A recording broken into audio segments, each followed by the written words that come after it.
Break के बाद आपका स्वागत है। हरियाणा से राज्यसभा चुनाव में निर्दलीय उम्मीदवार के तौर पर चुनाव लड़ रहे डॉक्टर सुभाष चंद्रा को 33 विधायकों के समर्थन की उम्मीद है। चंडीगढ़ में मीडिया के साथ बातचीत में डॉक्टर सुभाष चंद्रा ने अपनी जिंदगी के कई अनुभव साझा किए, राज्यसभा चुनाव लड़ने का मकसद भी बताया और डॉक्टर सुभाष चंद्रा ने कांग्रेस से भी चुनाव में समर्थन की मांग की है।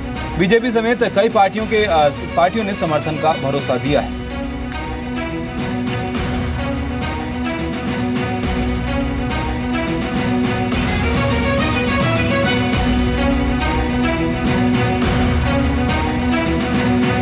आतंकियों से जुड़ी सूचना को लेकर भारत और अमेरिका के बीच बड़ा करार हुआ है। इस करार के तहत दोनों देश एक दूसरे के पास मौजूद आतंकियों की हर सूचना को हासिल कर सकेंगे।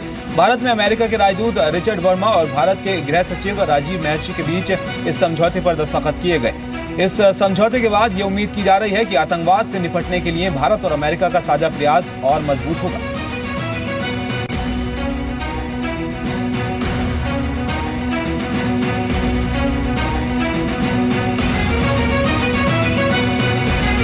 केंद्र सरकार के मंत्रालयों को नया ठिकाना मिल सकता है। सेंट्रल पब्लिक वर्क्स डिपार्टमेंट यानी CPWD ने केंद्र सरकार के सभी मंत्रालयों के लिए कॉमन सेक्रेटेरिएट बनाने का प्रस्ताव रखा है। प्रस्ताव के मुताबिक सेंट्रल दिल्ली के लोधी रोड इलाके में 4000 रेसिडेंशियल मकानों को तोड़कर कॉमन सेक्रेटेरिएट बनेगा।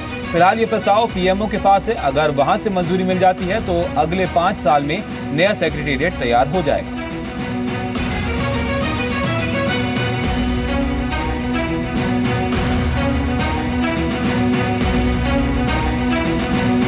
प्रधानमंत्री नरेंद्र मोदी ने आज ओडिशा के बालासोर में विकास पर्व रैली के दौरान सरकार की 2 साल की उपलब्धियां गिनाई।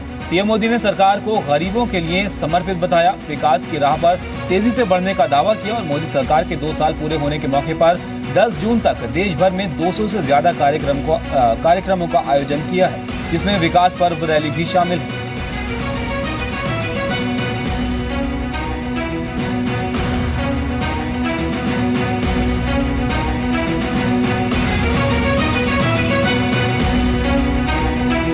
दो 2017 में होने वाले यूपी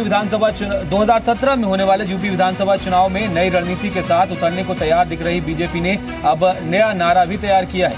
अपने नए नारे न अपराध न भ्रष्टाचार, अब की बार बीजेपी सरकार के जरिए पार्टी केंद्र सरकार की बेदाग छवि को जनता के सामने रखेगी। इसके साथ ही बीजेपी की रणनीति अपराध और भ्रष्टाचार को लेकर अखिलेश सरकार, कांग्रेस और BSP पर हल्ला बोलने की भी है।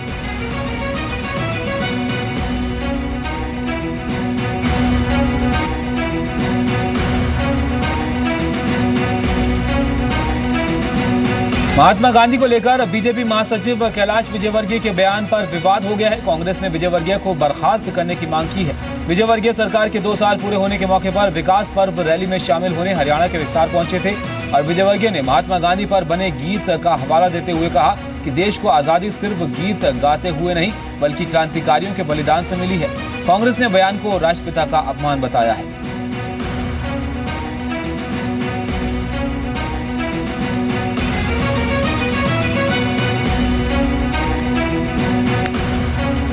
भ्रष्टाचार समेत कई गंभीर आरोपों से घिरे महाराष्ट्र के राजस्व मंत्री एकनाथ खड़से की कुर्सी खतरे में पड़ गई है। एकनाथ खड़से पर रिश्वत लेने, दाऊद इब्राहिम को फोन करने और जमीन घोटाले के आरोप हैं। बीजेपी अध्यक्ष अमित शाह ने मामले की पूरी रिपोर्ट मांगी है और महाराष्ट्र के CM देवेंद्र फडणवीस भी अमित शाह से मुलाकात कर सकते हैं। एकनाथ खड़से ने आरोपों पर सफाई भी दी है।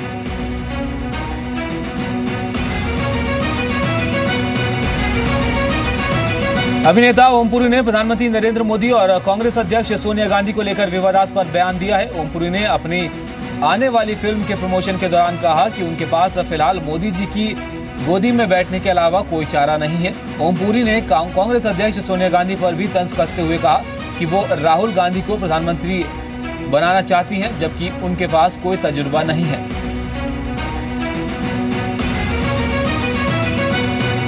सोनिया जी अपने बेटे को प्राइम मिनिस्टर, अरे उसकी उम्र देखो, उसका तजुर्बा देखो, वो जो बोलता है उसको सुनो। हमें बेवकूफ समझ रखा है क्या इस देश? कांग्रेस नेता अजीत जोगी ने कांग्रेस का दामन छोड़कर अपनी पार्टी बनाने का ऐलान किया है। कांग्रेस ने भी फैसले की पुष्टि की है और सूत्रों के मुताबिक अजीत जोगी कांग्रेस में अपनी अनदेखी को लेकर नाराज है। इसके अलावा टेप कांड मामले में विधायक बेटे अमित जोगी को कांग्रेस से निकाला जाना भी अजीत जोगी की नाराजगी की बड़ी वजह है। इसीलिए उन्होंने जल्द ही कांग्रेस पार्टी छोड़कर नई पार्टी बनाने का ऐलान किया है। कांग्रेस ने इसे पार्टी से धोखा बताया।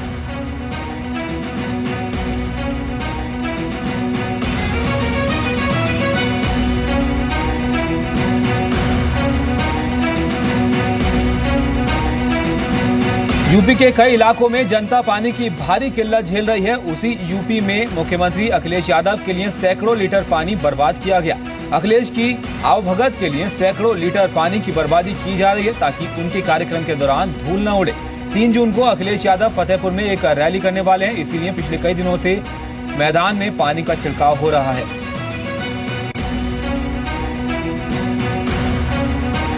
इलाहाबाद में एक पोस्टर को लेकर समाजवादी पार्टी के बाहुबली नेता अतीक अहमद सुर्खियों में है। ये पोस्टर है तो बीजेपी का, लेकिन इसमें समाजवादी पार्टी के नेता अतीक अहमद की तस्वीर कई सवाल खड़े करती है।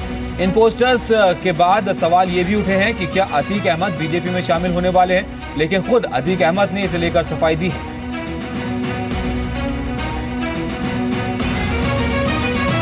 गुलबर्ग सोसाइटी केस में 14 साल बाद अदालत ने फैसला सुनाया है। अहमदाबाद की अदालत ने 67 में से 36 आरोपियों को बरी किया है। 24 आरोपियों को अदालत ने दोषी करार दिया है। जिन 24 आरोपियों को दोषी करार दिया गया है उनमें से 11 को हत्या का दोषी पाया गया है, जबकि 13 आरोपियों को दूसरे मामलों में दोषी पाया गया है। बीजेपी पार्षद विपिन पटेल को अदालत ने बरी कर दिया है।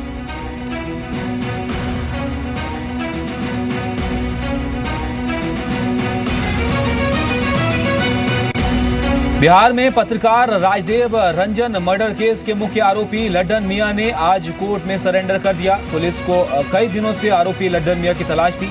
लड्डन ने आज सिवान की कोर्ट में सरेंडर किया और कोर्ट ने लड्डन को 14 दिन की न्यायिक हिरासत में भेज दिया है। दिल्ली में आज सरकारी टीचर और डीयू के छात्रों ने केजरीवाल सरकार के खिलाफ मोर्चा खोला। एबीवीपी की अगुवाई में दिल्ली यूनिवर्सिटी के छात्रों ने भी केजरीवाल सरकार के खिलाफ प्रदर्शन किया। नए कॉलेज, नए हॉस्टल खोले जाने का वादा पूरा नहीं करने का आरोप लगाया। दूसरी ओर दिल्ली के सरकारी स्कूलों के टीचरों ने भी केजरीवाल के घर के बाहर प्रदर्शन किया। उत्तराखंड की राजधानी देहरादून में नशे में धुत 2 लड़कियों ने बुधवार रात पुलिस थाने में जबरदस्त हंगामा किया। नशे में हंगामा करती लड़कियां और इन्हें संभालते पुलिस वाले। देहरादून की सड़कों पर बुधवार रात करीब 4 घंटे तक इन लड़कियों का हंगामा चलता रहा। गुरुग्राम में आज रोड रेज का एक मामला सामने आया। यहां के दिल्ली गुरुग्राम एक्सप्रेसवे पर पहले 2 गाड़ियों की टक्कर हुई और इसके बाद दोनों गाड़ियों के ड्राइवर आपस में भिड़ गए। एक्सप्रेसवे पर दोनों ड्राइवर झगड़ा करते रहे और उनकी वजह से सैकड़ों लोग जाम में परेशान होते रहे। करीब आधे घंटे तक चले इस ड्रामे के कारण एक्सप्रेसवे पर कई किलोमीटर लंबा जाम लग गया। अंतर्राष्ट्रीय योग दिवस से पहले केंद्र सरकार ने योग में दिलचस्पी रखने वाले विदेशियों को बड़ी सौगात दी है। मोदी सरकार ने योग पर शॉर्ट टर्म कोर्स करने के लिए आने वाले विदेशी नागरिकों को टूरिस्ट और ई टूरिस्ट वीजा देने का ऐलान किया है। कश्मीर पर पाकिस्तान के इंटरनेशनल सेमिनार कराने को लेकर भारत ने नाराजगी जताते हुए कहा कि पाकिस्तान बेवजह कश्मीर को अंतर्राष्ट्रीय मुद्दा बना रहा है। वहीं उसने फिर कहा कि जम्मू कश्मीर में पाकिस्तान अवैध कब्जे को छोड़े। भारत ने कहा कि पाकिस्तान बेवजह कश्मीर को अंतर्राष्ट्रीय मुद्दा बना रहा है। अपनी करतूतों से दुनिया की नाक में दम कर देने वाले आतंकी संगठन आईएसआईएस अब भी दुनिया का सबसे अमीर आतंकी संगठन बना हुआ है। एक रिपोर्ट के मुताबिक आईएस के पास फिलहाल $200 करोड़ की संपत्ति है।